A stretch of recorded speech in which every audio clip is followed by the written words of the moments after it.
Hello everyone and welcome to Bristol Motor Speedway here tonight for the Angels for Animals 175. These guys are on this half-mile track. Going to be a tough race tonight.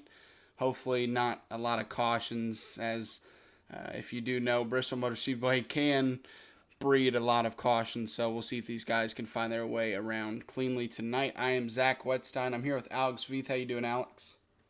Good. Finally recovered from my Thanksgiving hangover. And I'm excited to be at the last great American Coliseum, or this track's called. Yeah, I believe that's what it's called. Is we're gonna pull up the race The info. last great Coliseum. There it is on the wall. Yeah, as you see your race info for tonight, 75 degrees on track, a little over a half mile, but barely, here in Bristol, Tennessee. A fun little half-mile track, and we're going to go ahead and move over to some qualifying. First of all, we're here with, it looks like the 66. Trying to see who we're with. Tia Swank currently. It's already atop the leaderboard with a 15.266. Yeah, and it'll improve a little bit. Improves it to a 2.5.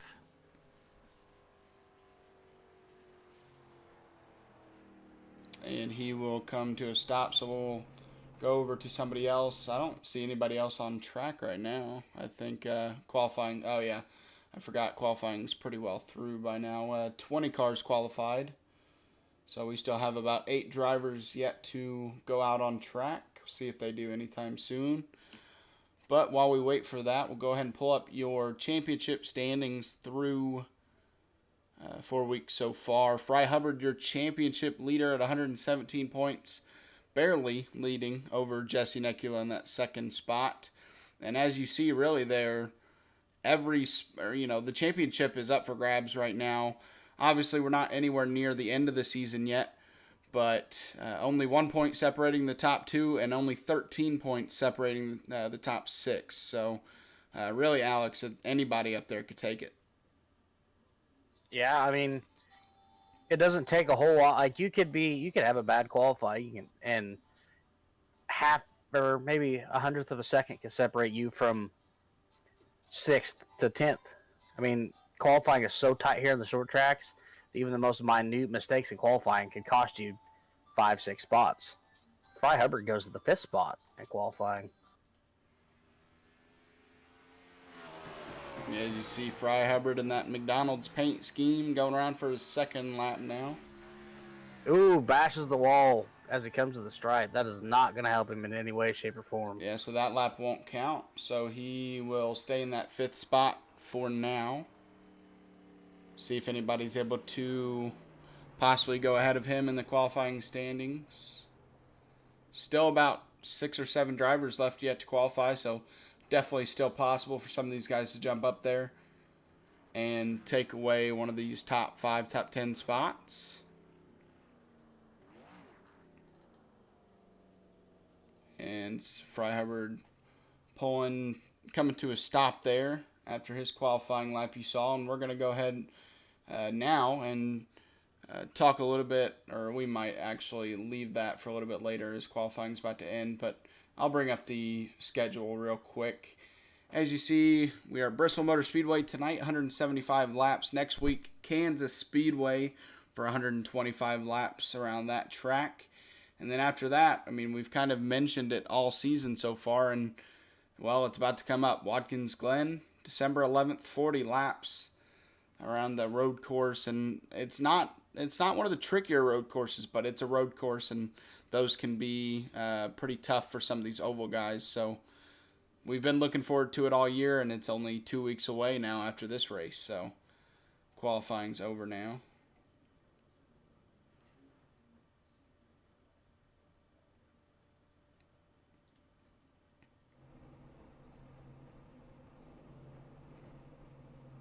So Tia Swank, your pole sitter for tonight's race. Gonna look to try and make the best out of the track position that he has. Track position definitely gonna be key tonight. The outside line is definitely the preferred line here. Once you get going, you might be able to use the inside to start out on a restart, but the high side is going to definitely come in and take priority for these drivers, and it can be hard to pass on that inside. So tonight you're going to see a lot of maybe see some pit strategy for these guys to get some track position here tonight. Go ahead and pull up your qualifying grid. Tia Swank with the pole at the 15.254. Jamie Barkus qualifying second. William Griffith third. Jason Warren fourth. And Fry Hubbard in the fifth spot. Joshua Lokenvitz sixth. Jesse Necchio seventh. Michael Swink eighth. Brandon Wallace ninth. And qualifying 10th. Retterer, I think that's how you say it. Yep. And I'll just kind of scroll through here since they're rolling. I'll scroll through and not say all their names. It might take a little too long. As these guys are ready to go green here at Bristol Motor Speedway.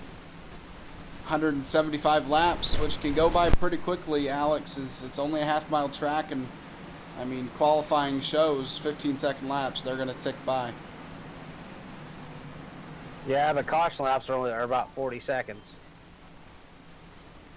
Yeah, unlike a super speedway like Talladega or something like that.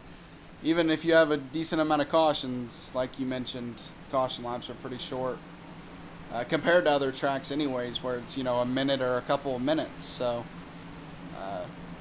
this race probably going to go by pretty quickly, but we'll see what these guys do tonight. Jamie Barkus ready to lead this field to the green flag, or Tia Swank, sorry. Jamie Barkus starting on that outside, though. We'll see how good of a jump he's able to get. Possibly challenge for the lead going into turn one. Yeah, the outside is the fast way around this place. Once you get the track kind of rubbered up, heated up, and all the marbles brushed off. And the green flag's out, and we already have somebody spinning tires. Trying to find who that was. 32. Jason Warren spun his tires. We're going to go ahead and take a look at what happened to him there.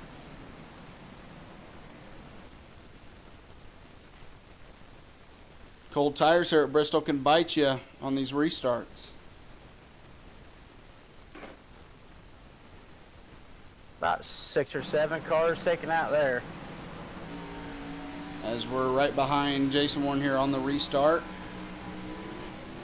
Gets going and just spins the tires right into the wall, and as you mentioned, collects Josh Lokenvitz, Michael Swink, and a lot of drivers there you see on track just stacked up. And early mayhem here at Bristol Motor Speedway.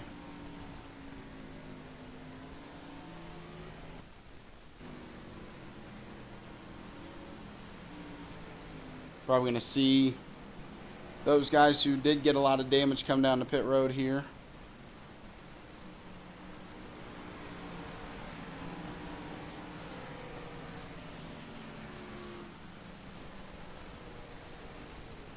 One thing to mention, if you watched the Martinsville broadcast a couple weeks ago for the Thunderstruck Super Series, they had a little bit of trouble, on double file restarts, and I'm not saying that these guys tonight will have trouble with that, but just in case they do, we might eventually see single file restarts if it has to come to it, and that might help these guys, just get a clean restart, not have to worry about being side by side with somebody, and you can worry about racing somebody for a position once you've gotten through turn 1 and 2 pretty cleanly. So we'll see if this next restart will produce a little bit of a cleaner start, as just when you're on cold tires, especially at a track like Bristol, spinning the tires can be very easy, and you saw that happen there to Jason Warren.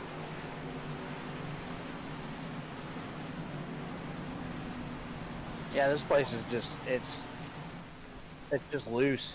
All the laps I've ran here throughout the week testing it, and these cars is just loose. Especially once you got to get the heat in the tires, get the car to kind of settle down. Until then, it's loose as hell. Yeah, you got to be careful on the inside when you're racing somebody. With somebody on your outside, if you try to enter too hot on the inside to try to maybe dive bomb. It can get pretty loose. You can maybe even wheel hop. So, yeah, definitely have to be wary of getting loose here at Bristol. Although with how much banking there is, if you do get loose in the turn, it can be kind of easier if you spin out onto the apron to save the car. Now, obviously, it's still dangerous spinning in front of the field.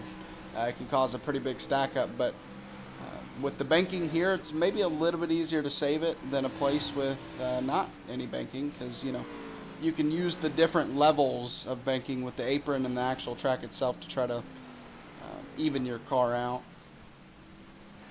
Yeah, I mean, loose is fast, but there's a fine line you flirt with here, especially. Yeah, and being loose can help you save tires as well. So if you're pushing tight, that right front can burn up pretty quickly. So being loose might help some of these guys maybe on the longer run tonight if the cars are set up that way.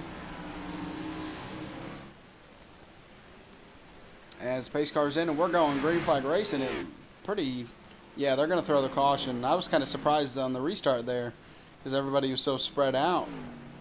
So they're going to throw a manual caution to get this field stacked back up. I don't think everyone was quite ready for that. I know I was, and I kind of got surprised when I saw Jamie just take off there, or Tias take off. I was really surprised because I was still like a half a lap back from looking at the caution. Oh, yeah. I looked at the field right before they actually came to green, and there was maybe 3 or 4 lines actually grouped up side by side, and so I kind of expected them to throw it before they actually got racing, but they made sure to get that caution thrown so this field can get, back together and side by side, as it looks like on the backstretch. A little bit of a mess going on back here. Yeah, it's a bit of a mess going on with the pace car. And the pace car is not moving at a brisk pace at all. He is moving very slowly. Yeah, the iRacing pace car driver either drives 700 miles an hour or he drives 7 miles an hour. Yeah. There is no in between. Exactly that. And that pace car can kind of cause trouble on these cautions. One thing I've noticed on iRacing is, you have cars that need to pass other cars because they were ahead on when the caution came out, and once the pace car comes out and catches the field, the pit road opens, and maybe you can get some black flags for people passing under caution just because they were waiting on somebody but couldn't wait long enough for them to pass them. So pace car can cause some issues in iRacing. Yeah, I was in an official race last night, and it caused a huge issue to where everybody but 4 people got a passing under yellow black flag, and in official there's no race control to clear all that. So yeah, I was one of the lucky 4 that didn't get a penalty, and I ended up finishing 3rd. Hey, take what you get. You can't complain about that. Yeah, other than when all the lap cars came around, they were hot to trot, and decided I was too slow, and I was on the lead lap, and they were just moving me. So I got a nice bump in my I rating, but my safety rating, thanks to all the impatience, took a huge hit.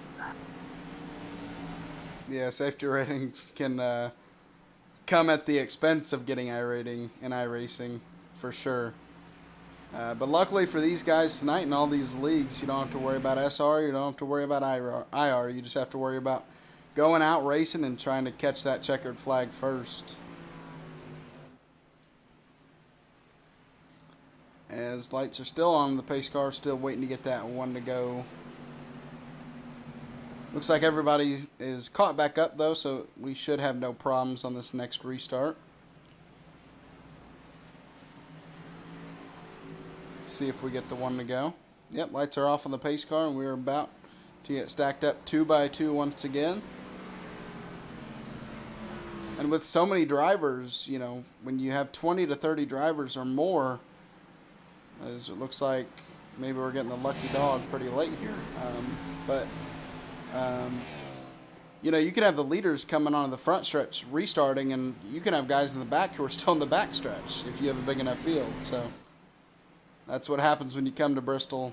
Is if you're in the back of the pack, you're kind of late to the party on the restart. Yeah, As the that green restart was a little bit better. Yep, green flag back I mean, out. And for some reason it's showing Jeff Paisley as the leader. I think maybe they gave him a waiver round and it brought him out as the leader. So not sure what's happening there. We'll try to get that, see if that gets figured out. But Jeff Paisley shown as the leader, but obviously Jamie Barkus right now showing in the second spot, but that's really the leader right now. As Jamie got a nice restart there and able to maintain that spot over Tia Swank and Fry Hubbard right behind those two, trying to assert himself in this battle. Yeah, I'm not sure what's going on there, or if race control is quite aware of what's going on. Yeah, we'll just keep on keeping on and see what they do about that. Fry Hubbard, your championship points leader, currently looking to try to win 2 in a row. If he can win 2 in a row and advance that points lead a little bit more, because obviously it's only at 1 point right now, his lead over second place. So if he can, 2 weeks in a row win a race and extend that points lead, that'll make him at least a little bit more comfortable going into next week at Kansas. Yeah, it's also a big statement win if you can string 2 of them together.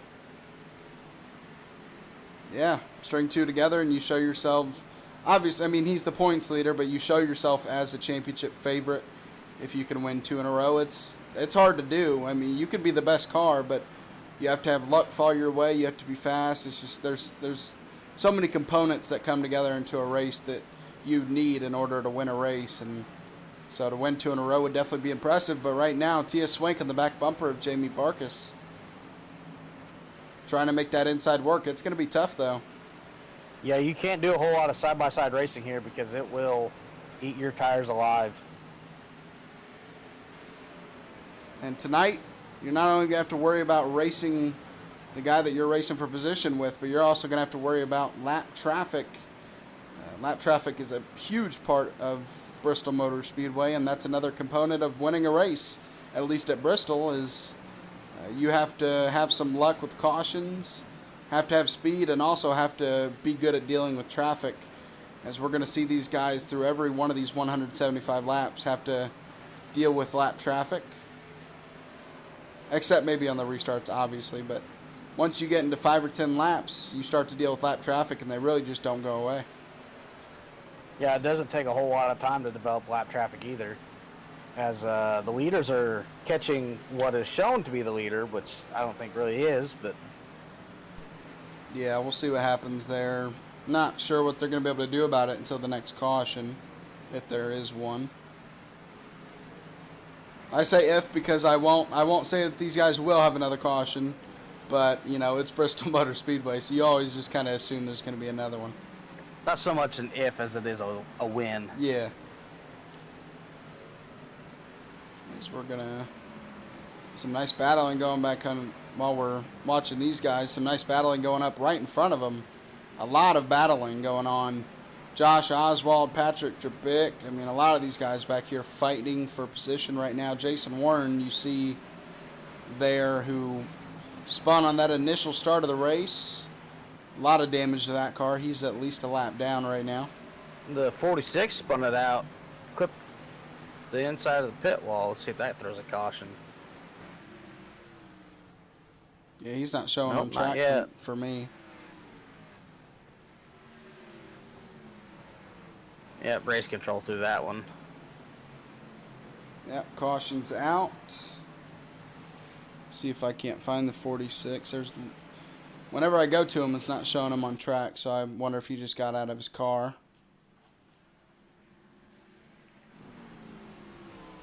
As the third caution of the race is out. I say third, but the second caution was thrown by race control as well, just to get the pack back together. So, second caution for a wreck anyways tonight, Yep, but third pit overall. road's already open. Looks like the whole front pack's coming in.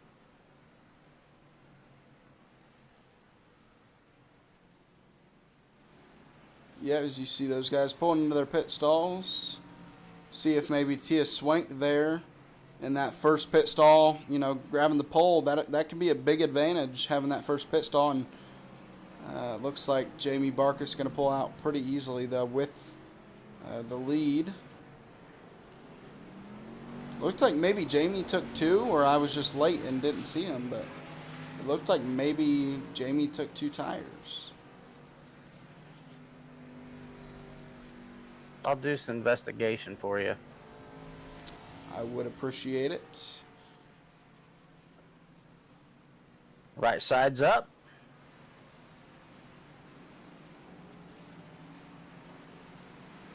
And out he came. 2 tires. 2 tire. It's a bold strategy. I'm kind of surprised. I mean, Jamie had the lead going into pit road, so maybe he thought that other people would take 2 as well, and it just didn't want to lose that lead. But as you saw, other people. I'm curious to see what 2 tires does at this track. I have never had the balls to pull that move. Well, we're going to see how well Jamie Barkus is able to hold on, as nobody stayed out. The people in front of him are lap trap. It looks like the 81, or is that 81? It's kind of out of the, yeah, 81 Eric Santee right in front of him, going to take the wave around. The Glock and the Carhartt car. Now David Hall, 22 spots up from the restart. Did David take 2 tires? I don't know if you can find that out, but David Hall up a lot of spots since the initial start of the race. 22 so far in that second position. Came out ahead of Tia Swank. Yeah, big move. I mean, he finished 3rd last week. Big mover.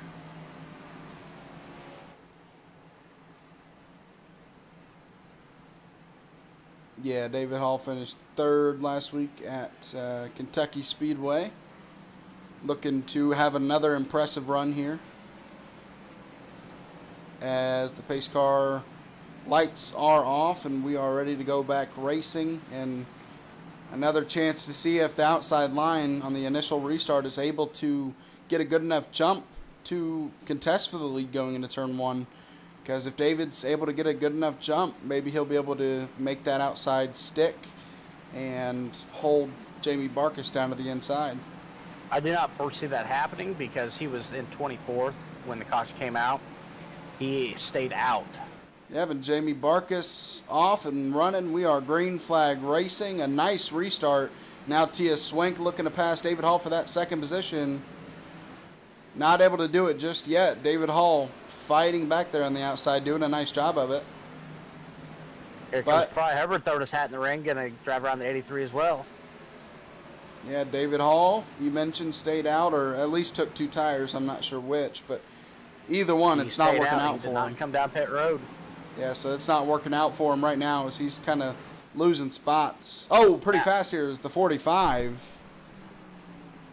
Ray Cobb was spun out. We're going to go see what happened to him.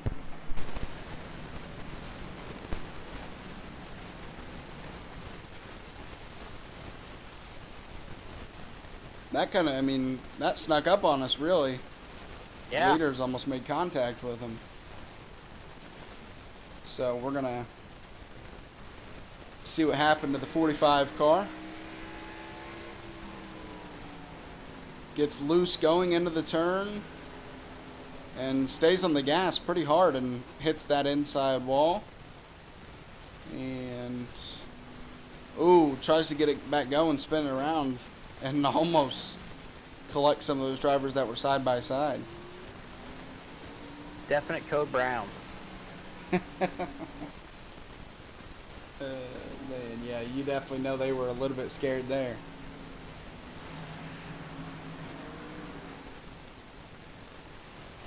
Fourth caution of the night is out here at Bristol Motor Speedway. Not really seen these guys been able to get to too much of a long run yet. So really, we haven't been able to see who's best on the long run. We've only really seen short run speed, and Jamie Barkus has had it so far.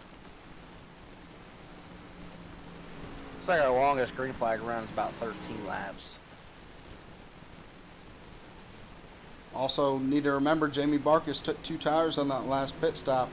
So if we do get on a longer run, that's going to be something to watch to see if how long and if he's able to keep a good lead over second place, or if maybe those 2 tires will eventually wear out and Jamie maybe have to give up that spot. Only time will tell if we're able to get that long enough of a green flag run. I'm not exactly sure if you're really too hard on the left side tires here or not. I mean, I don't have a whole lot of experience here at Bristol, but Yeah, it's been a while since I've run an actual race in these cars here. I can think of about 10 tracks I'd rather run than Bristol. Now, however, when they put dirt on this place in the spring, you'd be hard pressed to find me anywhere else. Yeah, I was about to say, your mindset's going to change then.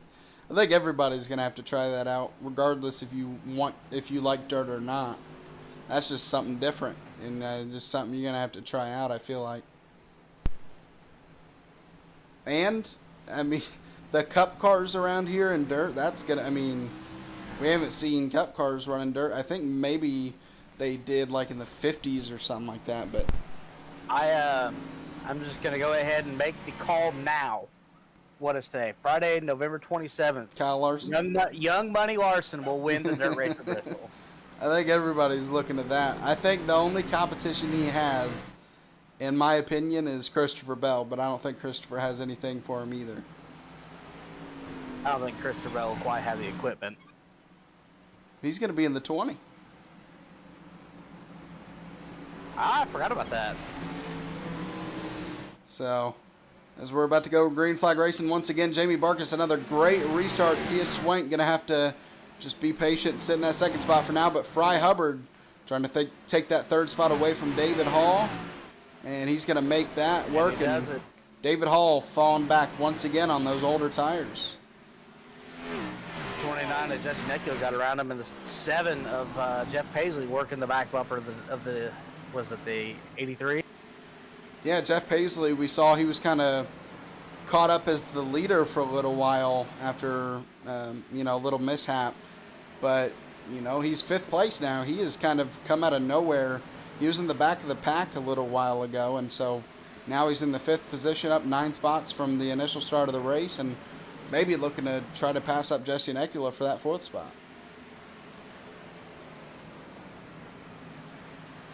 Yeah, the front 3 are single file and spreading out. Front 4, really. Yeah, and now William Griffith looking to knock on the door of David Hall, take that spot away from him. And Justin Hendry looking to follow him there through the inside. And they're both going to be able to successfully do that there in turn 1 and 2. Really, the only way for David Hall's strategy to work is just hang on and hope for another caution, and the whole pack goes down again. But I don't foresee that happening. Ooh, a little bit of stack up right there behind him, and a little bit of contact, but they're not wrecking back there. They're able to keep it straight. Brett Retterer is racing David Garino right now for that 9th spot. David Hall to the inside, so he's going to lose that spot. Oh, caution's out.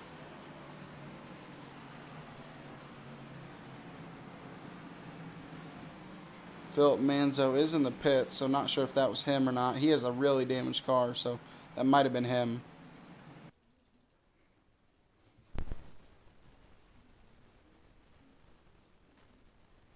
See if we can't find out if that was him or not. I mean, he has a really damaged car, so I think it was, but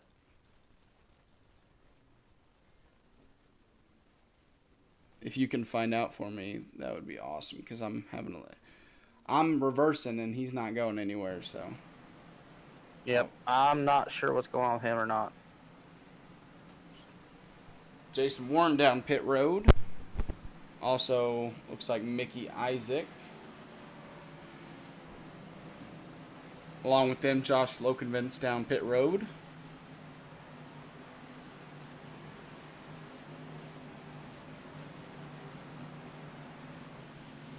We're going to see if I can't find out who that caution was from. Yeah, and here in Bristol, have to use, at least under caution, you have to use both pit roads. Even if you pit on the front stretch, you have to go through that back stretch pit lane all the way around to the front stretch, or else you'll get a penalty.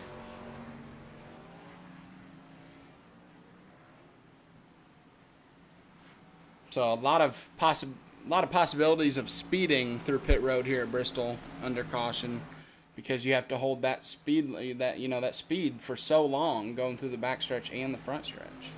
According to the general consensus in the driver's chat, the 81 looped it on the backstretch. Let's go see if we can find that.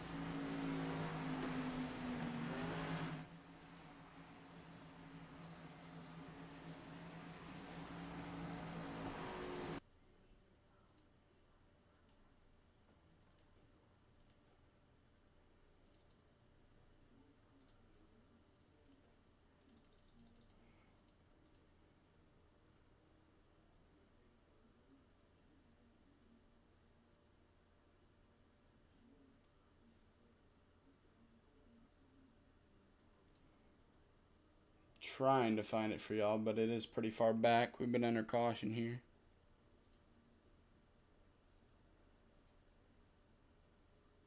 Oh yeah, I think I found it. There it is. Looked like netcode to me. Oh, a little bit of contact between him and the 98. Oh, didn't mean to switch drivers there. Yeah, contact between him and the 98 of Sam Wetstein, causing him to spin around, and pretty hefty contact to that inside wall. Back to the subject of dirt. Did you see who's going to race the Chili Bowl this year? Yes, Chase Elliott. I'm gonna have to pay for the live stream for that. I mean, it's cool and all, but I'm not that much of a dirt fan, so I really could kind of care less. I mean, it's cool that he's doing it, but I don't watch dirt that much. Never really have. So. Yeah. Well, for those of you who don't know what the Chili Bowl is, the Chili Bowl is an indoor dirt race on like a little third-mile dirt track with no banking, and it's kind of the who's who of open wheel racing. And Jamie Barkus, once again, a great restart. Tia Swank has had nothing for him on these restarts. And now Fry Hubbard looking to the inside. Those are restarts on 2 tires. And side by side, what looks like for the 5th position, William Griffith and Jesse Necula. Griffith's going to come out on top there.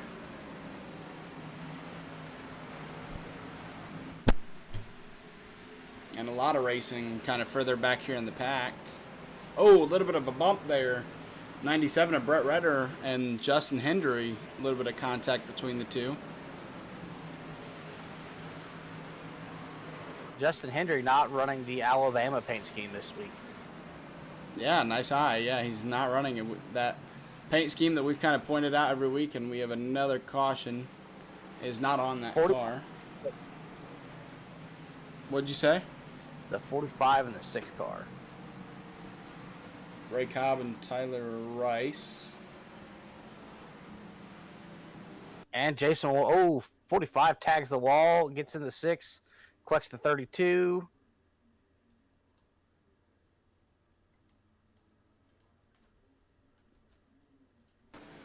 See what happened between these. So yeah, 45 gets into the wall, and in the wall again, getting into Tyler Rice, and wow, just Jason Warren, nowhere to go. Oh, can't tell who the other car was, but a lot of contact. Bringing out another caution here at Bristol. I mean, just, kind of for Jason Warren, just nowhere to go, and that's Bristol for you. Wrecking in front of you and just kind of nowhere to go if they cover the whole track. The other car was the 30 of Michael Swink, looks like. And we see Ray Cobb down on pit road, currently in that 45 car. A lot of damage to that vehicle. Fry Hubbard sitting in that third position right now, your points leader. He's just been trying to find a way to get past Tia Swank, but has had no success so far, but still has a while to go here, as we're only on lap 59, come to lap 60. So a lot of time for Fry to work on the back bumper of Tia Swank, and well, kind of the same for Tia Swank, trying to find a way to get a better restart to try to pass Jamie Barkas.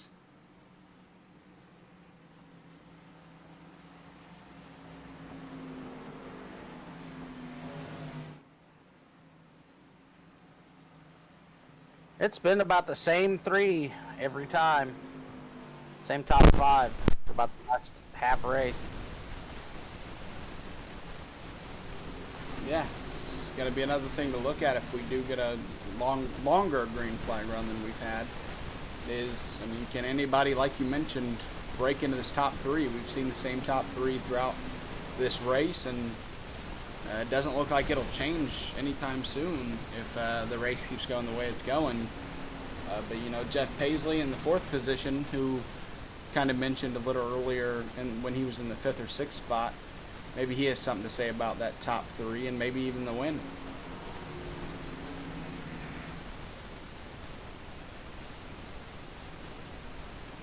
Currently, your 2nd place in the points, Jesse Necula, also in that 6th position. So you know he wants to try to finish as far ahead of Fry Hubbard as he can, and right now that's only 2 spots. But you know, a win and finishing ahead of Fry Hubbard would definitely help Jesse Necula, as he's only 1 point behind Fry Hubbard right now in the standings.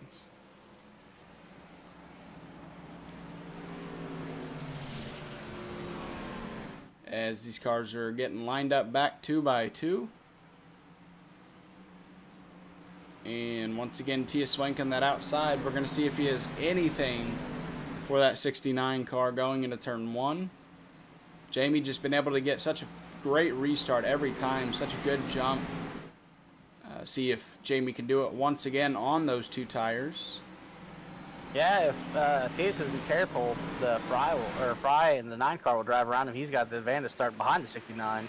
Yep, and another great restart for Jamie, and now Fry Hubbard has to worry about on his outside Jeff Paisley, but no, he's going to go past Tia Swank for the 2nd position. Strong move from Fry there. Paisley's in the 7's going to try and follow him around too, but they're side by side battling it out. Jeff Paisley's got to hurry up and get around him, or he's going to risk burning up his tires down there in the bottom. Yeah, if you're going to use the inside and pass somebody, you need to do it early.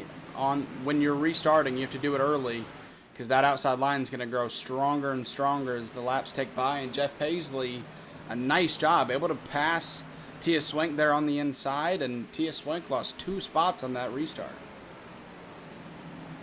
Like Fry's going to come up and try to challenge the 69 Jamie Barkas for the lead here pretty soon. Yep, 2 car lengths or so right there between the 2. Fry draws it within 1. They're in 3, 4. I remember last week after his win at Kentucky Speedway, Fry mentioned to me that Bristol Motor Speedway is not one of his better tracks, and said he was going to try to put some time in. And almost a little bit of contact between the 2 there, as he's trying to use the inside to take the lead away. But he mentioned to me he's going to put some extra time in this week to try to get better at Bristol, and I mean, it looks like it's working. Yeah, he's keeps poking down there, wanting to make a move. There he tries to get side by side as we come onto the front stretch, and just can't quite get it done. Yeah, that inside just so hard to pass. Oh, caution is out. And a lot of carnage, it sounds like, in the back stretch. See if we can't find out who that was on. Oh, it looks like the 8 of Philip Manzo, pretty mangled. Not sure if that was on him.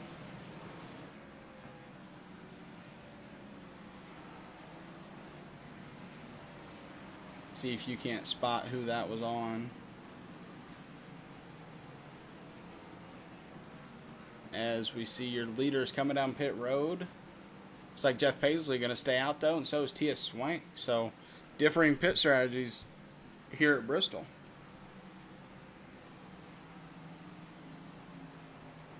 Nope, looks like the 81 again. Not sure what happened. 81, we'll go try to check out what happened to him while these guys are pitting. My replay's being wonky where it's not showing everything until... Eric Santee, you see the front of that car mangled up, so we're going to go see what happened to him.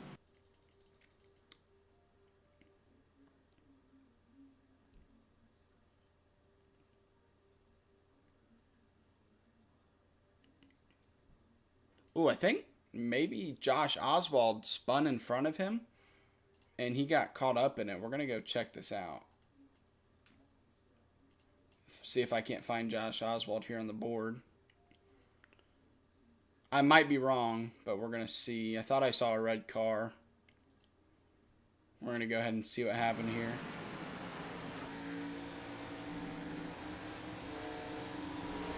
Oh, okay.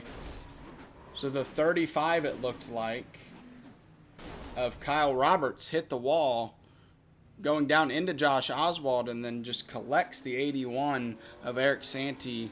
Eric Santee really nowhere to go, running into the 17 of Josh Oswald. So that really started between the 17 and the 35 there, as Kyle Roberts a little bit of contact with the wall and just came down into Josh Oswald.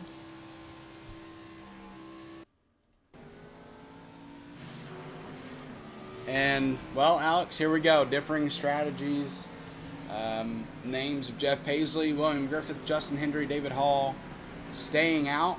And I believe Fry Hubbard is the first car with fresh tires there in the 5th position.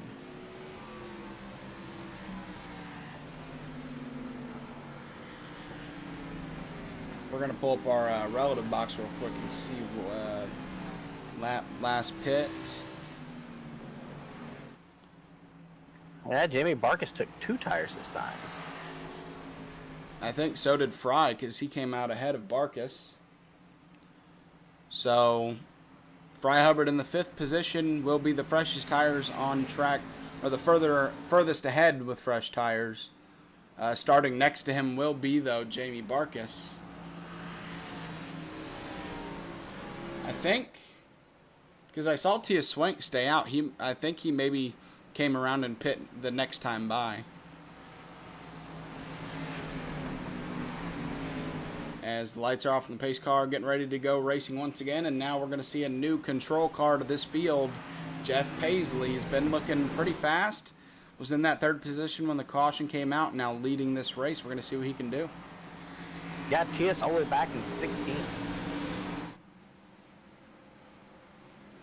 And it looked like Jeff Paisley held him a lot longer than Jamie Barkus has, able to clear for the lead going into turn 1. Nice restart. Oh, and he's going to hit the wall.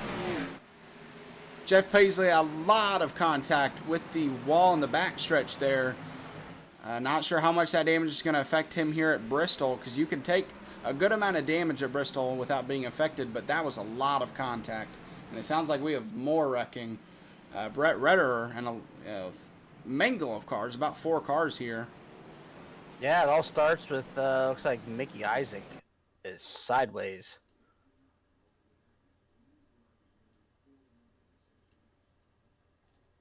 Yeah, spun out on his own and ended up sideways, collecting the 97, the 30.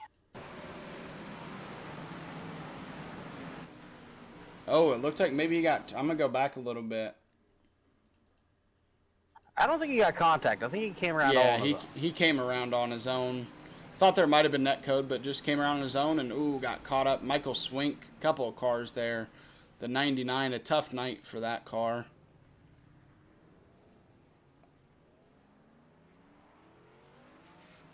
Another case of just nowhere to go when somebody spins around here at Bristol.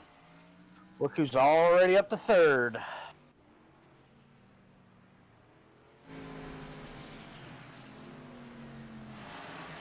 Yeah, Fry Herbert up to that 3rd position currently.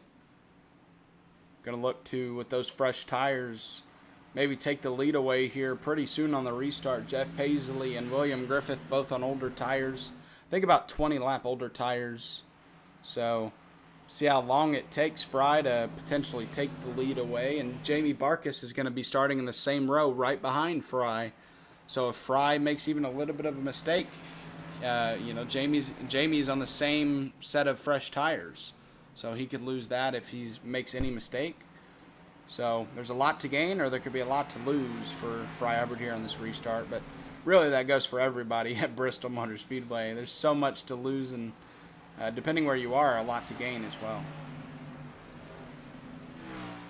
Bristol is very unforgiving. Like either you come out smelling like a rose, or you come home in pieces.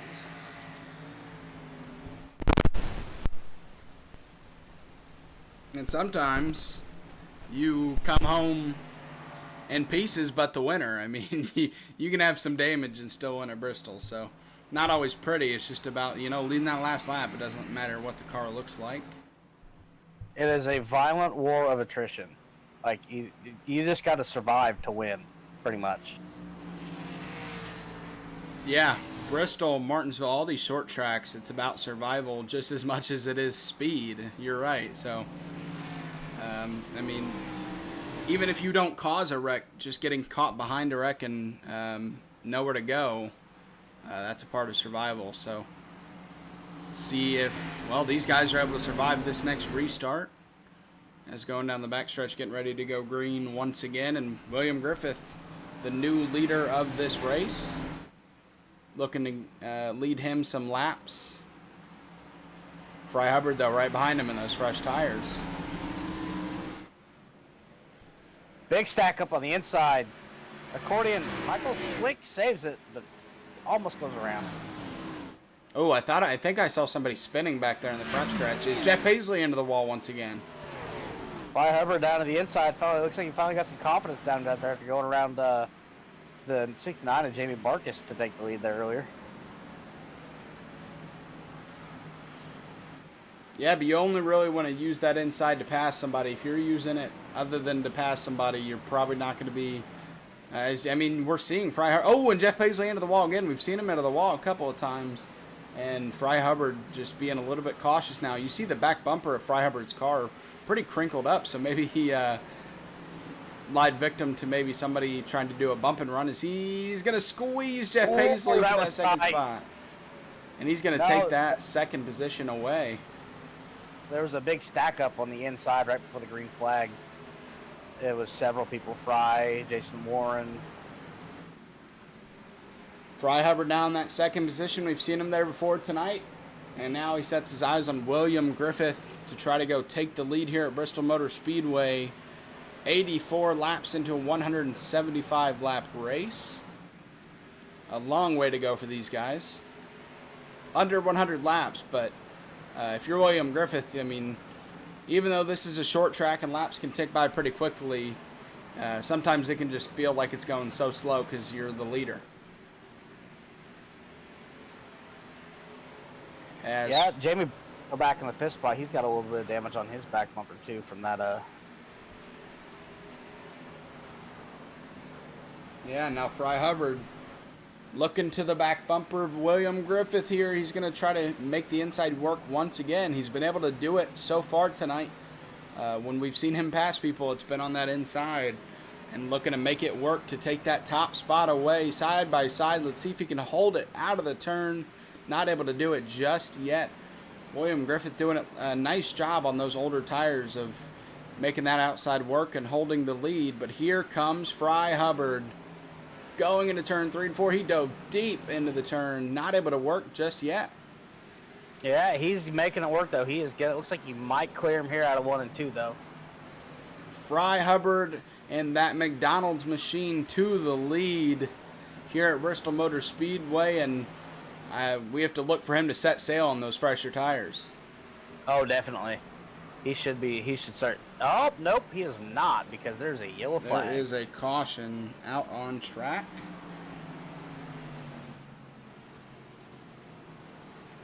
We're going to try to find who that was on.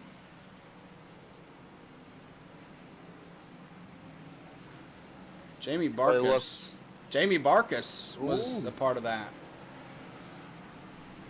Tough So break for the 69. really tough break. The leader early on, leading a lot of the early laps, now is out of the contention for the win and might be out of this race. I think he's still got a faster pair, though. Oh, yeah, you're right.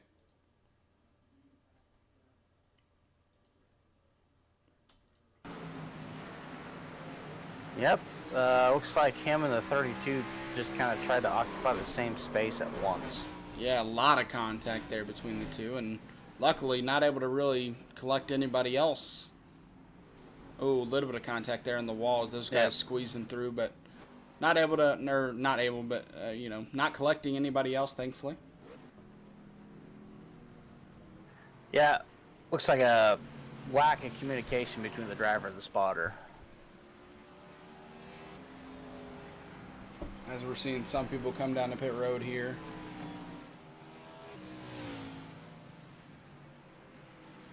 Yeah, Jamie Barkus. So with that quick repair, gonna have a new car to go back out there, and looks like he's gonna get out before he goes a lap down.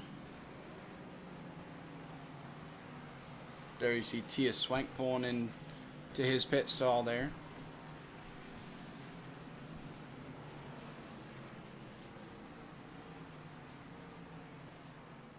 And now we're going to see Fry Hubbard be the control car on this next restart.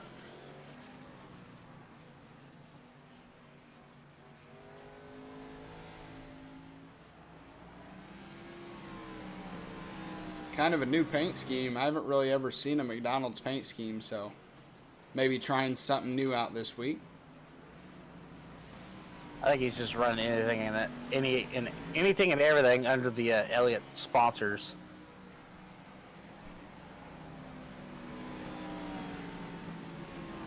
Though Bill never ran the McDonald's car under the 9. Yeah. Fry Hubbard recently changing his number from the 11 car to the 9. Obviously wanted that number 9 and was able to get it.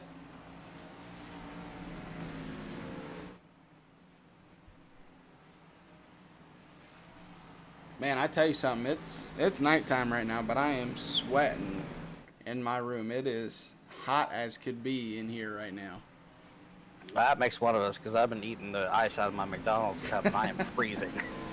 Yeah, I have some pretty cold water with me. I've been sucking it down, but maybe that's why I'm sweating so much.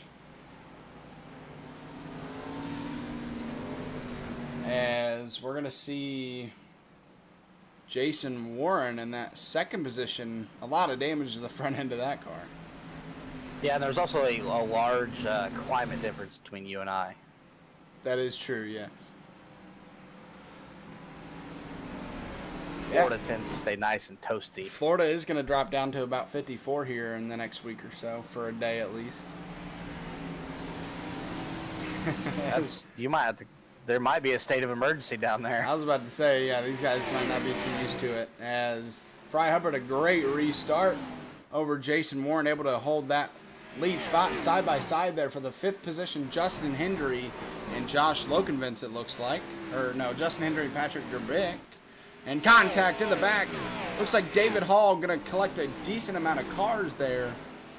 A lot of contact back here. This is about 4 or 5 cars, including Jeff Paisley.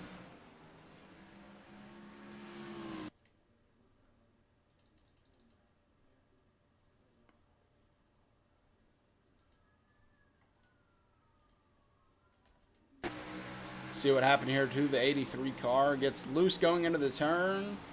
And Michael Swink nowhere to go. And then up into Jeff Paisley. And then, oh no. Well, if Jamie Barkus, if we have one quick repair for these guys tonight, Jamie Barkus is out of the race. Yeah, that was big contact. 2 unfortunate events happening there for Jamie Barkus. Used his quick repair after the last wreck and, well, caught back in traffic once again in another wreck.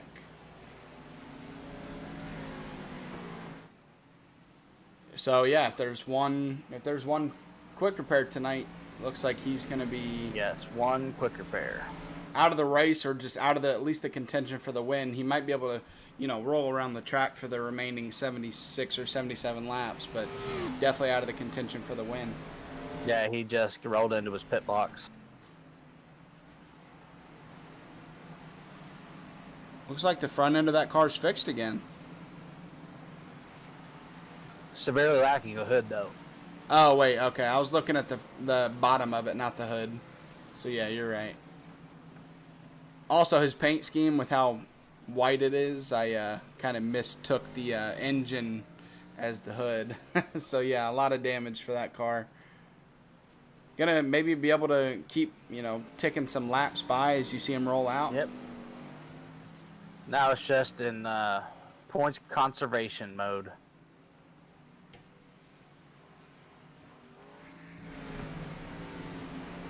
Yeah, currently Barkus is in the 3rd position in points. So, yeah, you're right. He's just going to go out there and try to stay in the hunt for the points as much as he can. And, well, it doesn't help him that Fry Hubbard's leading this race. It doesn't help anybody in the championship standings that Fry Hubbard's leading this race. Oh, no. Right, somehow the old 32 of Jason Warren up there, that thing looks like that car's been through a war zone. Yeah, I think if anything, Jason Warren might be giving Jamie Barkus at least some hope right now. If Warren can be up here in 2nd with that car, maybe Barkus will be able to at least gain a few positions with that mangled up front end. Mangled up front end, the deck lid's all bent, the spoiler's all bent, there's no rear bumper, no front bumper. I'm not sure if there's a straight panel on the car other than the roof. Well, hopefully the roof doesn't get bent here. That would just be the ultimate bad luck if he ends up on his roof. Fry Hubbard, Jason Warren, Patrick DeBrick, Justin Hendry, and the 9 of Josh Lokenvitz making up your top 5. Sam Wetstein, 16th to 6th in your 6th spot. Yeah, see what he can do. As Fry Hubbard a great restart there, and side by side, Justin Hendry and Patrick DeBrick for that 3rd position. Justin Hendry going to come out on top for now. Side by side, like you mentioned, Josh Lokenvitz and Sam Wetstein side by side for that 6th position.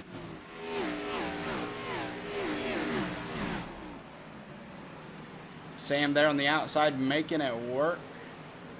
With the 15 of Kevin Rockwell below him, he's going to be able to clear and keep that 6th spot for now. Michael Swink and T.S. Swank knows the tail, trying to get around the 15. I got to say real quick, it's not because he's my father, but that paint scheme is a pretty nice paint scheme there in the 98. Then when you watch that back, Zach wants a good Christmas. No, I already got my good Christmas with the wheel I got. So, yeah, I got everything I need. I believe that's Star Wars. I don't have a close-up view of it yet, but... Yeah, you see Darth Vader there in the front. Yes. Yep, that is Star Wars. Trying to hold off that spot over Michael Swank. Going to get in the wall a little bit there. Going to lose a couple positions. T.S. Swank. So now falling back to the 8th position. The back bumper says, "Pass you, I did," and a little silhouette of Yoda. Definitely a creative paint scheme. Side by side right behind him, Kevin Rockwell and Kyle Roberts. Almost a little bit of contact there. Looks like Kyle Roberts going to be able to make that outside work and clear for that 10th position. And maybe look to pass Sam Wetstein in the same lap.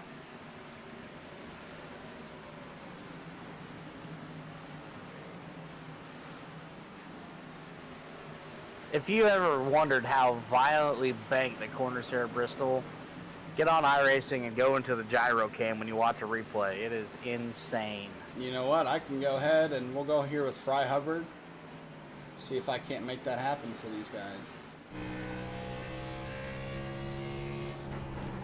As you see there, the camera moves so much going into the turns to keep it level with how banked. I believe it's 32 to 35, the banking. Not sure, but it's steep. if you pay attention to the tachometer, you can see he's really wrapping her out at the end of the straightaway by the time he gets to the corner. Yeah, you see it blink red. That's usually a good sign that you're driving the wheels off of it and you are hitting your marks. I would say Fry's hitting his marks right now. A 2.5 lead over Jason Warren right now. And Jason Warren trying to hold that second spot over Justin Hendry, but really Justin Hendry just trying to hold on to that spot over Patrick Derbick. I thought that maybe Hendry was in the back bumper of Warren, but really it's the other way around. Yeah, it's usually my let-off point is either it hits red line or the last sticker on the wall. Tia Swank in that 6th position or 5th position now. We've seen him fall back to the 16th position or so, fighting his way back into the top 5, and maybe if he can find his way through this, through the 07 of Patrick Drabick there, and try to maybe fight Fry Hubbard for the win here before the end of this race. But still a good amount of time to do it, but he needs to get through this traffic quick. Old Jason Warren's hanging tough in that old beat-up 32 machine, though.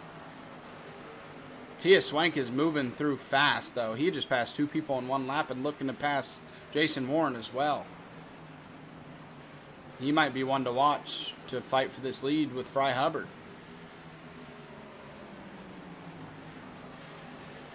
There's almost a little contact between him and Warren. Warren not giving it up easily at all, but finally just going to wear him out. Tia Swank going to get that 2nd position and now look to set his eyes on Fry Hubbard. Justin Henry got side by side with the 32 and got a big wiggle coming out of 4. Looks like it's falling back. Patrick Dubik's going to get around him too. Yeah, trying to make that inside work. Not going to be able to. Just going to have to hold on to that 5th spot for now, Justin Hendry. And you're right. I mean, Jason Warren lost that 2nd position, but he's still holding on tough to that 3rd, even with that beat-up car.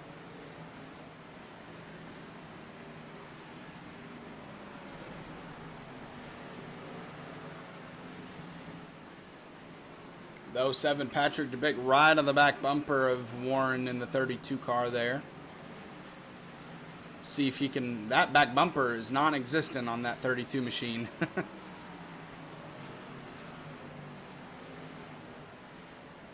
So if Patrick Derbick's planning on doing a bump and run anytime soon, not going to be beaten into a back bumper, that's for sure.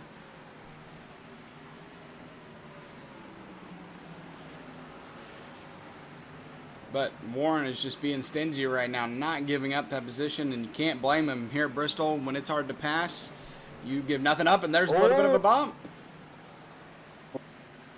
I wasn't a bump. That was a, hey, how you doing? And now the front of that 07 machine pretty tore up. I don't think it looked like that before that bump. No, I don't think it did either. So pretty damaging bump there from the 07 machine. And he might try to dive bomb here. We might see a wreck here soon between these 2 drivers. Yeah, it's getting a little violent. Some tempers are starting to flare here at the Bristol Motor Speedway. A lot of contact there, and he's going to try to clear him, and he's going to pinch him. I thought Warren was going to turn him there into the turn. Oh, man. Go ahead, we'll prevail here. Yeah, that was almost dangerous. He's going to dive back in, though. He is going to pay back to that 07 if he can. Yeah, this is a track you don't want to do that. You need friends here. If you make an enemy, you better get away quick after you bump him and pass him. That's all I got to say. Tia Swank in the lead. I apologize. I did not catch that. He caught Fry Hubbard quick and passed him. I knew he was fast, but he was 2 seconds back, so I was focusing on the other drivers, and he's already a half second over Fry Hubbard right now. Yeah, as they're working through lap traffic. 97 Brett Ritter and the 17 of Josh Osborne. Yeah, sorry guys. I would have shown him passing for the lead, but I didn't expect it to come that quick. Maybe Fry Hubbard, got caught up in lap traffic. Wrecking, caution is out. Jason Warren, I think between him and that 07 kept going. I'm not sure. It looks like the 07 isn't wrecked though, so it wasn't between those 2. Barkus and Warren, a little bit of net code. When I saw that it was 'Cause Warren, that I thought minor- maybe. No, it looks like Warren tagged the wall and come down into Barkus. Tough break for the 69. Yeah, Jamie just keeps getting caught up in a lot of wrecks that he can't really control. Oh, the Into Necula wall just and- pile drive the back of the 32. Oh, yeah, in front of that car is messed up. So a lot of carnage there. Yeah. And a lot of nowhere to go for a lot of these drivers. That may be the night for the 32 because I believe he used his faster pair after he looped it out on lap 0.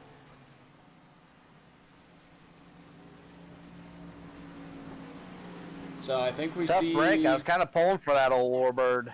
everybody has pit except, I believe, the top 4.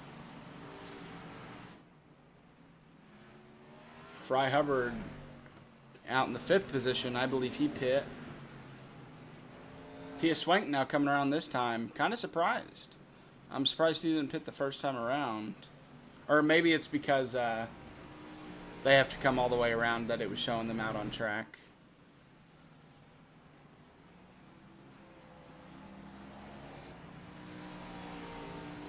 So Fry, he pit. Yeah, he just pit on lap 131.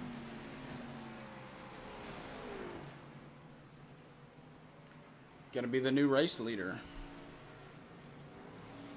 I say new, but he just lost it to Tia Swank there, so.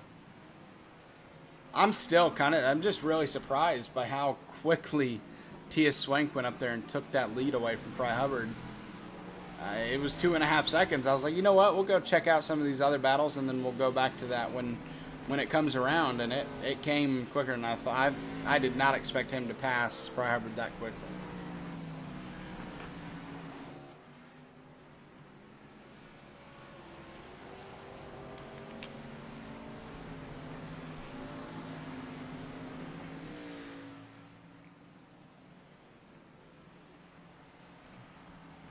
As Fry Hubbard going to be leading this race with about 40 laps to go on the next restart. Fresh tires, too.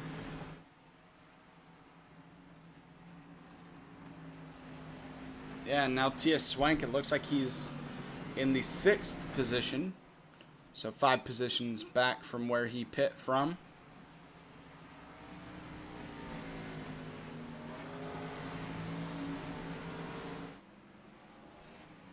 Lights are off in the pace car, and we're getting ready to Yeah, we're down to 10 cars on the lead lap. We're getting ready to kind of set the stage for who might win this race.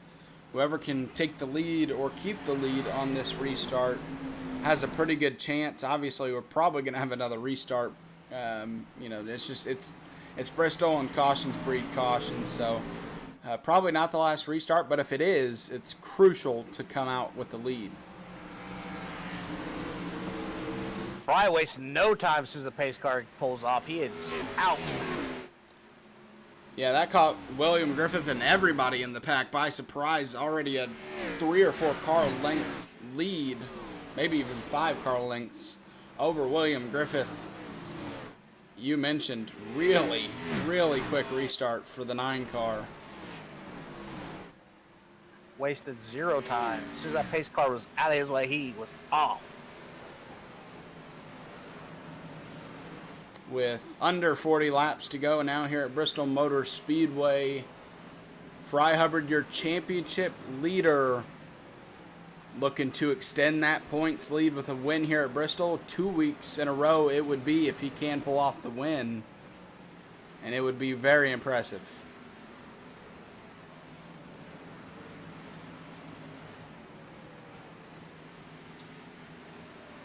As we're going to move back a little bit further here. Try to see if we have any battling going back here while, you know, Fry Hubbard's kind of just flown away from 2nd position. Tia Swank in that 5th spot, restarted 6th, hasn't really gone anywhere since the restart.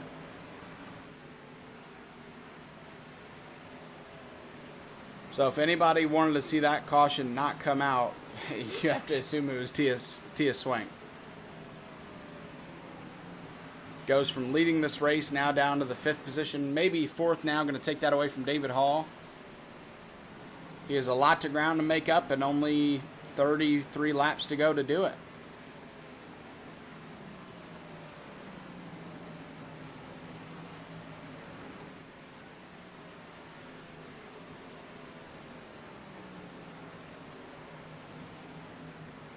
As it looks like Tia's starting to pull up to the back bumper of Justin Hendry here. So he's moving quick now, trying to maybe take that 3rd spot away here soon.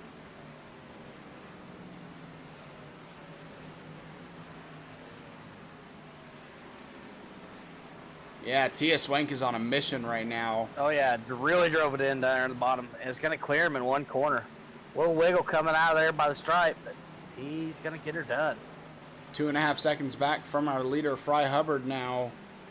And I think it's about a second back from the 2nd position, William Griffith. So Tia Swank making short work after I had mentioned he'd only gained 1 spot and wasn't really going anywhere. Well, he's going somewhere now with 30 laps to go here at Bristol. He has to do it quick, though, because not only does he have to get to Fry Hubbard, he has to try to pass him. And trying to pass here at Bristol, especially trying to pass the leader with coming down to such short lap or small amount of time left, it's going to be a tough task.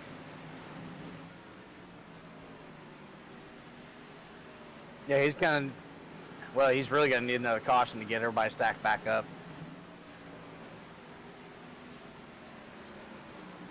Going to dive it in there into turn 3 and 4. Still side by side with William Griffith, going to be able to take that 2nd spot away.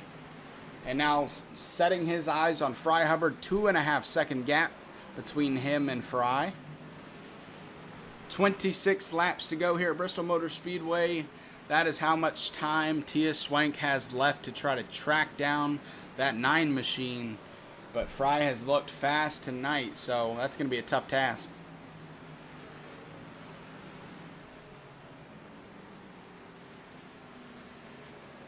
Patrick Drabick back here looking to take, or I don't think that's for position. I think that's a lap car. Here comes Tia Swank. Making a big run. Yeah, has closed it down from a 2.5 second to about 2.1, 2.2 second gap. So he is making lap times, and he's putting down some fast lap times. As his last one was a 15.6. Fry Hubbard's last lap was a 15.75. Actually, that lap time around is a 15.59 for Tia Swank compared to Fry's 15.75. So Tia Swank is pretty fast right now, and he's faster than our leader. And actually, he's the fastest on track. So 20 laps might be enough for him to catch Fry here. Especially with lap traffic. It's plenty of time. Yeah, and with lap traffic maybe helping him, as we're going to go check out Fry here. Not dealing with any lap traffic currently.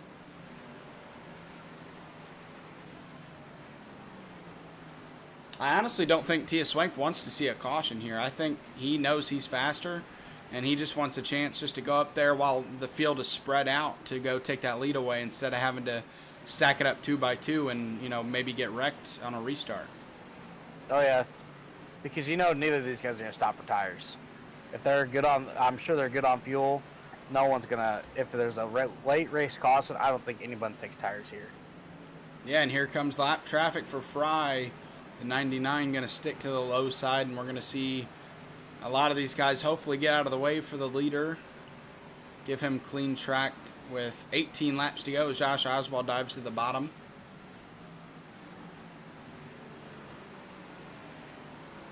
$18 laps to go for Fry Hubbard here at Bristol, but it's not going to be an easy 18 laps or 17 laps now, as he knows that down to 1-3. Tia Swank on the hunt. So Tia Swank going to give him a run for his money. If Fry wins this race, it's not going to be unearned, that's for sure.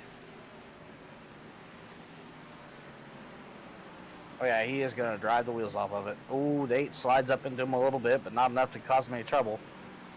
It's under a second now between Tia Swank and Fry Hubbard coming down to 15 laps to go. Now it's back to about a second. Almost 0.3 of a second faster.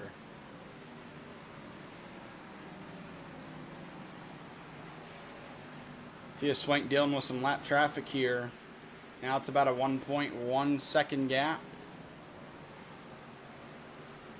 Fry Hubbard now running a little bit faster lap than Tia Swank, but that might have been due to lap traffic, or Fry Hubbard's getting faster. I hear a little bit of contact behind Fry Hubbard. Not sure if it's going to bring out a caution. Not just yet. I think Fry's starting to see that blue lightning in his back, in his rearview mirror. He's picking up every second he can.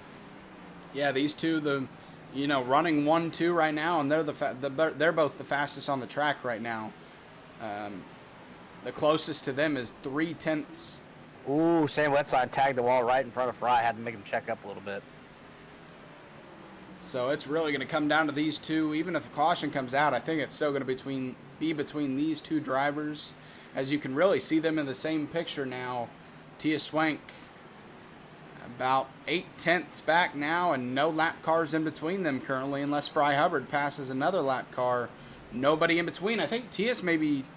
No, I think that was maybe Sam behind them that touched the wall. I heard somebody touch the wall. 10 laps to go now. Tia Swank tasting blood right now. He can smell the fear. Yeah, but it's still about a second gap. Only 9 laps. That's a lot to try to... That's a lot of time trying to make up in such short time for Tia Swank. Yeah, but we're starting to come back into more lap traffic.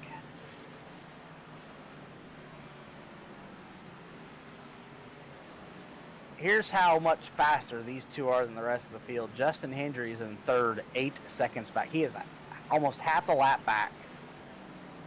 Yeah, these two have been really since like the middle of the race. We've seen these two up here. Tia Swank, like we mentioned earlier, he fell back to about the 16th position, and he fought all the way back to the lead. So these two have just been extremely fast tonight, and obviously know how to get around Bristol pretty well.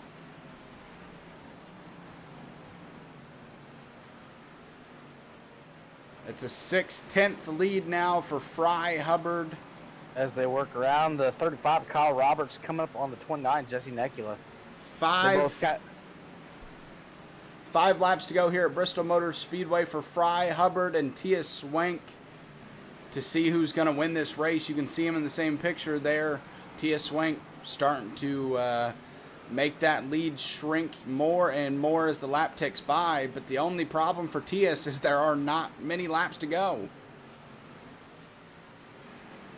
Yeah, it's going to come down. I think it's going to come down. Someone's going to make a move on the last lap.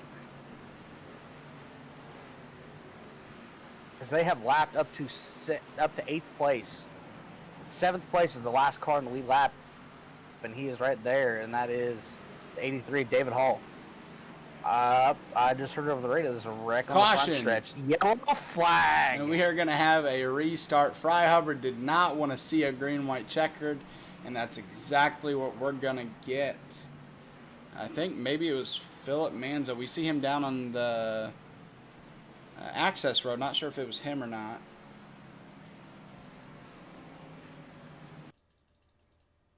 Yep. Looks like a little netco. Ooh, Kyle tagged the wall and come down into him, looks like.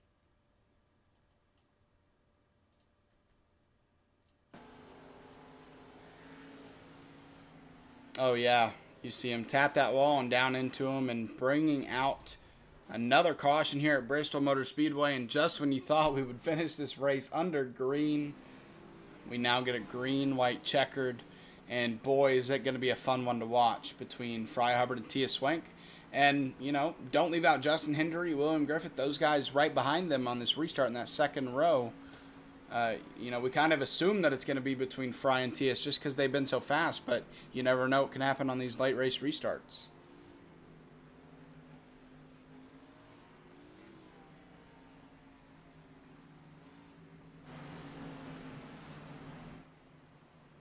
All right, right now, Alex, who do you think's got this restart and this win?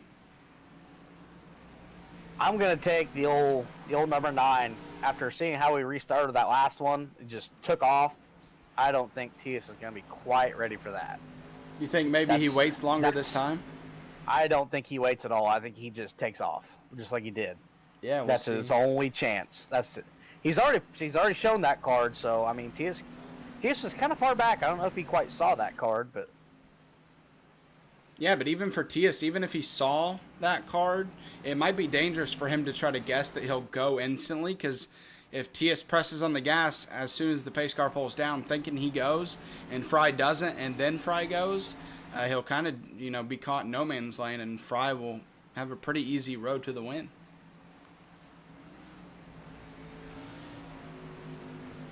Another thing to look at, old tires. Are we going to see anybody spin the tires and spin out?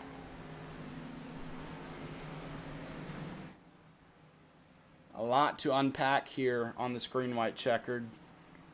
Fry Hubbard warming up those tires, getting all the grime off of it before we go into this last restart. Shaking off them nerves. I believe we'll get the 1 to green this time by. Yeah, the 1 to go, but we're still working on getting the 6 lead lap cars up here. We might see a delayed caution. Maybe not. Yep. Fry Hubbard, T.S. Swink, Justin Hinder, William Griffith, Patrick Jerbick, David Hall, Michael Swink, and Kyle Roberts are your 8 on the lead lap, but Kyle Roberts got the wave around. Well, folks, here we go. Coming down to a green, white, checkered. If we can get the white flag, the next flag brings out the end of the race, whether it's the checkered or the yellow. And we're going to see what Fry does here on this restart. He does not go instantly, and he is off. Green flag is out, and Fry Hubbard, a great jump. T.S. Swank really left battling for the second position. Fry Hubbard, a great restart. See if we can get around to the white flag. We have wrecking in the back. David Hall. That's going to bring out a caution. I don't know if we have 2 green-white checkers or not. 2 green-white checkers. We get another shot at it. What happened with the 83? Yeah, we're going to go see what happened. Ooh, little contact between him and Jerbick, I think. We're going to see him come out of turn 2 and a little bit of contact between him and Jerbick, and it's kind of one of those situations where both cars are trying to occupy the same part of the track, and they come together, and a lot of carnage back here. Ooh, big hit.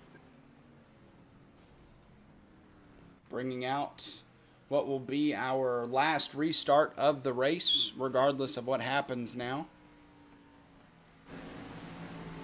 Fry Hubbard, yeah, I mean, you know he didn't want to see that.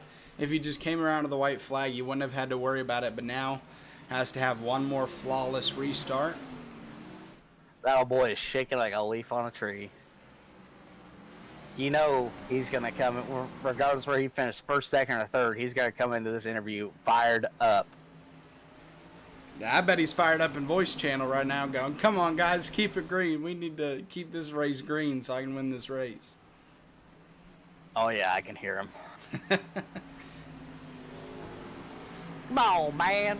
Yeah, but if he wins this race, you know that that interview is going to be lively for sure.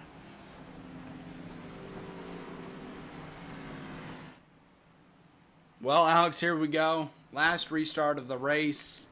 Fry Hubbard, T.S. Swank, the 2 fastest cars really since about midway through or so. We saw Jamie Barkus lead pretty early on and looked pretty strong, but has kind of got caught up in some wrecks, and ever since Fry Hubbard, T.S. Swank have been kind of the class of the field and have been putting a lot of cars lap down, hence why we only have about 8 or 9 cars on the lead lap. 8 right now, David Hall. So, I mean, the 2 fastest survivors. What much more can we ask for than a two green-white checkers between these 2 drivers? Regardless, next flag ends it. I believe is it the halfway point that walks the field as a standard, or is it at the stripe? I think it's wherever you are when the caution comes out.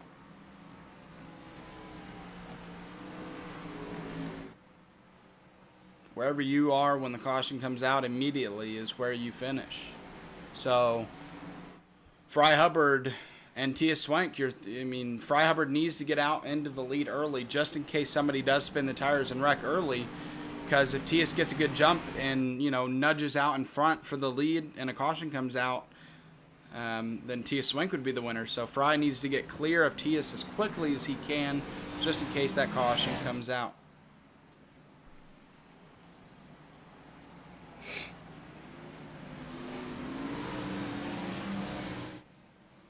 Yep, next flag ends it, regardless of what color it is. It's going to be a fun one.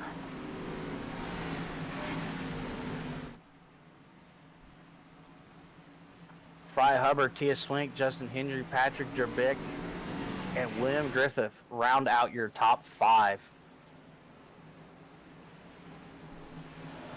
Pace car dips in.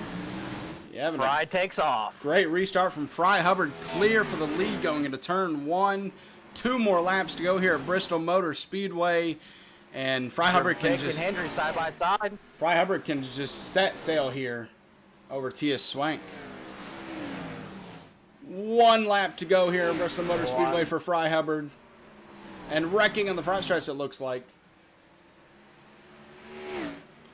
down the back stretch for the final time. Fry Hubbard 2 weeks in a row. He wins at Kentucky, and now he wins at Bristol. Back to back, Tia Swink and Michael Swink at the line. Michael Swink taking that 3rd position away. Nice job from him.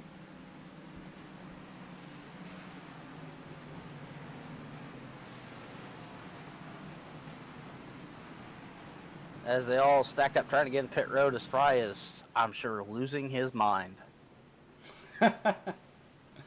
What a showing from Fry Hubbard. 2 weeks in a row, showing why he is the points leader here in the Xtreme Xfinity Series. We're going to see him do those burnouts here shortly, and I imagine the burnouts won't end until that motor ends.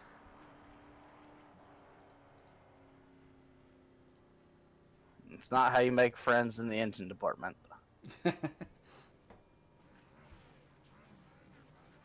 He lights them up right next to the famous Food City logo on the inside.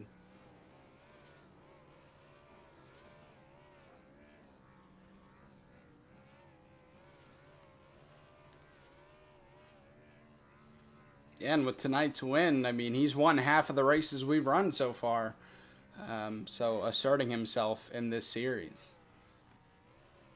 Yeah, really making a statement that he is the force to be reckoned with.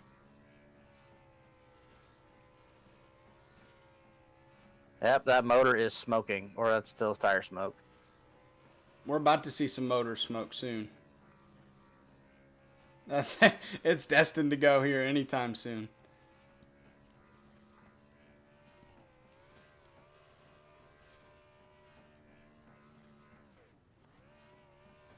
Oh, I thought it went there. Nope. It still has juice in it. As long as that... Oh, there it goes. And there is the motor smoke. No more tire smoke. What a race and what a win for Fry Hubbard here at Bristol. We're going to go ahead and pull him in here. Hey, Fry, it's Alex and Zach in the booth. You got a copy? Yeah, what's going on, Alex, Zach? 2 weeks in a row, and boy, I gotta say, when you were practicing last week when I was in that session, you said Bristol wasn't your track, and you come out this week and you make it 2 in a row. How did you prepare for this race in order to turn a track that you said wasn't your track into a win?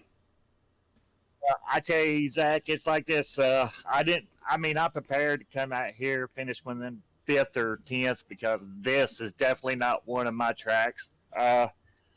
Early in the race, Jason and a couple of the really fast runners like Patrick DeBree in the 07, those guys, they wrecked early. You know, they got a bad break, but that's unfortunate. But I was able to – the thing about what I was scared of Swank. I knew he had me. I was about 2 seconds up on him, and he come out of nowhere, and I really thought he was going to win that win there, or race here at the end. Yeah, if it stayed green, I think he was going to run you down and drive around you, but by some miracle, you managed to hold on to it. Yeah, lucky there for me. That caution really saved me. It really did. I mean, I'm sure y'all seen how fast he come up behind me, and I just got lucky. Well, like I mentioned, 2 weeks in a row, Kentucky and now Bristol. You seem to be good at any track that you go at. Well, that's all because of you, Zach. You basically you taught me how to save tires, and so far I've been able to do that. Early in the race, I didn't try to go fast, try to stay within the top 10, and I was actually lucky. Well, I'm glad to see it work out for you. Next week we go to Kansas Speedway. How you feeling about Kansas?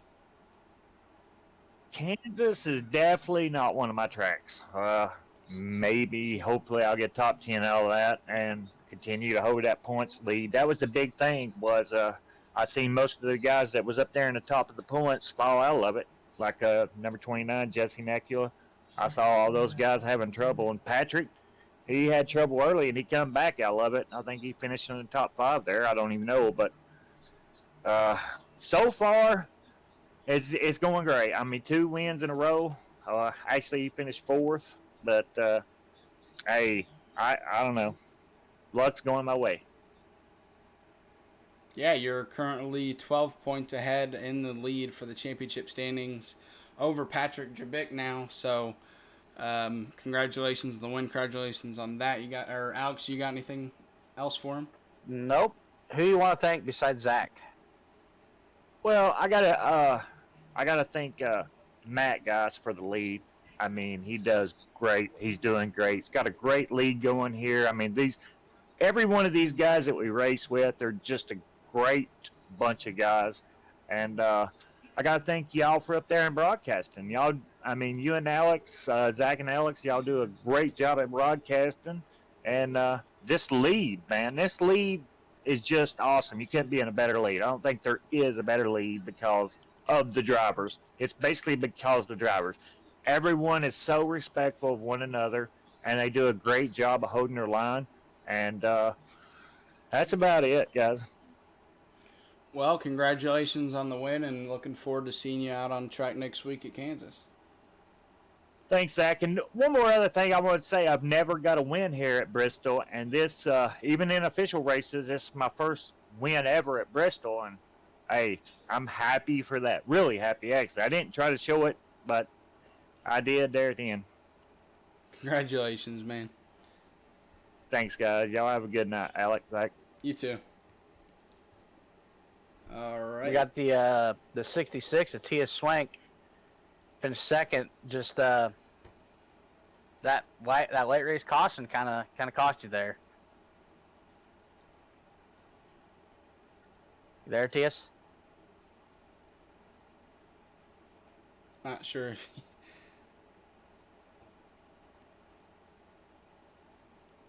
Hey, Tias, you got a copy? Yeah, I got you There now. you go. Go ahead again, Yeah, Alex. that late race caution kind of really cost you there because you were running Fry down yet again. Were you excited or bummed to see that caution? Oh, I was bummed. I mean, I was pushing that car all I had last 50 laps or so, and then that caution came out, and then you just didn't know when Fry was going to take off. Yeah, he's really a wild card when it comes to as soon as he either leaves as soon as that pace car gets out of his way, or he waits till the stripe. You never know with him. He's kind of a wild card like that. Well, Yeah, sorry, go ahead. through the whole race he was like that. Well, we saw you fall back, I think, to like the 16th position or so because you, for a pit strategy or something, I can't remember, but you fell back a little bit and we saw you storm through the field. How were you able to have, so much speed that you were able to just kind of cruise through the field at a track that's not easy to do so? Well, I really like Bristol, and I just found that groove, and pushed it coming out of the turns. You know, I took it kind of easy in the middle and just let it have it coming out of the turns, and that where I gained my speed at. Well, I'll ask you the same thing I asked Fry. We head to Kansas next week. How you feeling about Kansas? I like Kansas. Kansas and I get along.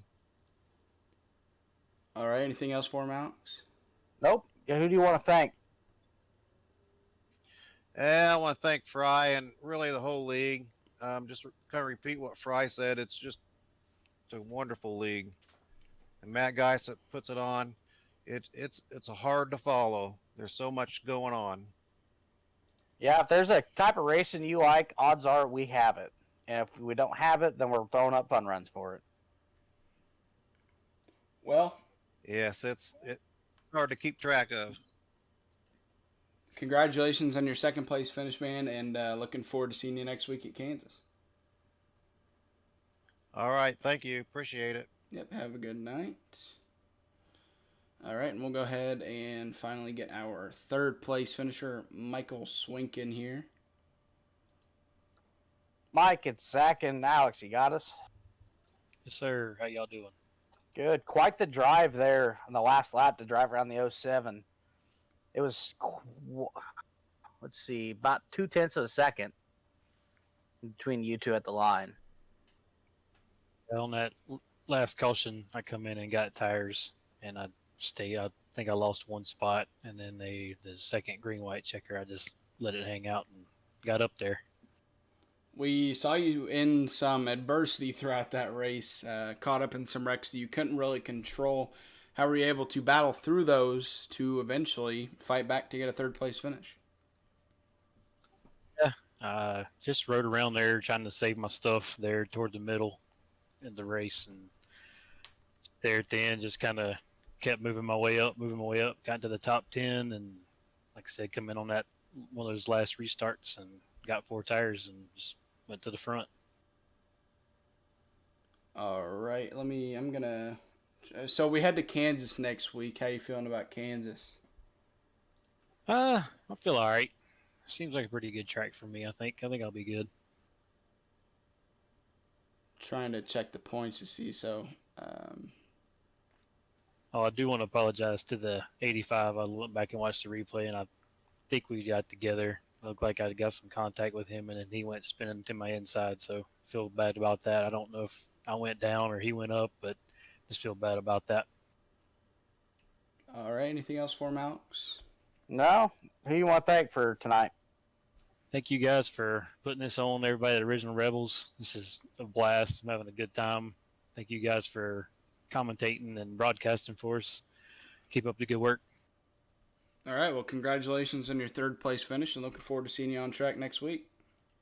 Thanks, guys. All right. That was Michael Kansas is Swink. probably the worst track I could. For some I'm just reason, pushing buttons. Okay, I think you moved me to the race comms. I tried to grab Michael and move him. I took you instead. Yeah, I heard Fry talking. I was like, what? I don't think that's right. So that was Michael Swink, your third place finisher for tonight. So Alex, that 175 wild laps at Bristol. What are your takeaways? Anarchy and chaos. Yeah, a decent amount of cautions tonight.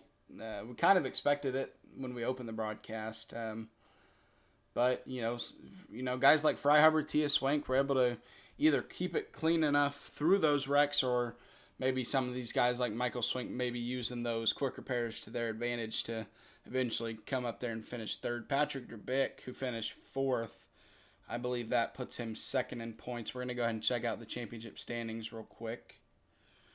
Patrick Derbick, 12 points behind Fry Hubbard now. So Hubbard went from a 1-point lead to a 12-point lead after Bristol. Looking good for him in the championship standings, but still 12 points is not safe at all. He's one wreck away from potentially losing it. I don't want to say that he will, but you're never safe until it's over. So, but a nice lead for him after two wins in a row. that'll definitely help you. 43 points, 2 weeks in a row. That'll definitely help you in the championship standings. So now we'll go ahead and I'll scroll through the standings real quick for you guys. And then we'll get to closing, wrapping this up. While you're doing that, I want to throw a quick reminder.